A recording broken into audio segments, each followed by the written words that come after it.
Group A of the World Cup is officially done and dusted, and Uruguay did it in some style, beating the host nation 3-0. Paul Mariner here with me to look back on this one really quickly. If we have a look at the group standings, you will see that Uruguay now perfect, 3 wins from 3 matches, 9 points, so they top the group, while the host nation Russia have to quote-unquote settle for second, and of course Saudi Arabia and Egypt bow out at this stage. Maraz, this is pretty much how you thought things would go. Save for the Egypt, but we'll get to that later on. Yeah, I thought this game would go the way that it did. I obviously didn't factor in the red card, but having said that, when you look at Uruguay, they always start on the front foot. They always go a goal up. They always put the opposition under pressure. They always defend resolutely. And when you've got Cavani and Suarez up front, massive danger. And that's exactly really how the game panned out.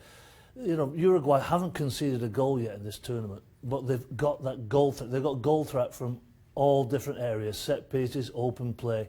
They're a very, very solid team, Uruguay, and I think there'll be a danger to some, people in the, latter stages. Yeah. Well, pretty much what we expected then from Uruguay. But let's talk about Russia, because there's been a lot of, I want to say, expectations from the host nation and a lot of hype surrounding them after they started with the 2 very brilliant wins. So is this the real Russia now? We remember Ale Moreno said on the show that he wasn't convinced with Russia despite all the hype because they haven't been tested. Now they had. So does this mean that they've failed? So, I must admit, going into the tournament, I thought they looked absolutely dreadful. I give them no chance at all in this tournament. But something happened when the tournament began.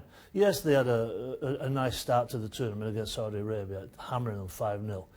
But I must admit, I was quietly pleased with them today, because they go down to 10 men and they worked extremely hard. They kept the blocks. There's still a little bit of threat going forward with the big fella up from Zuba.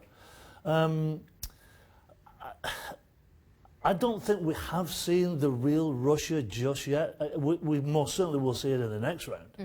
But I'm with Ali to a certain degree. The jury's still out. But I was fascinated to see how hard they worked when they were down to 10 men. And so I'm not writing them off. But they have raised my eyebrows. I didn't think that they would go through. Well, I don't think it'll get any easier for them after what they have faced today, because in the round of 16, that's where the big boys are. Thanks so much to Paul Mariner. Continue tracking everything from the World Cup and catch our show ESPN FC later on ESPN+.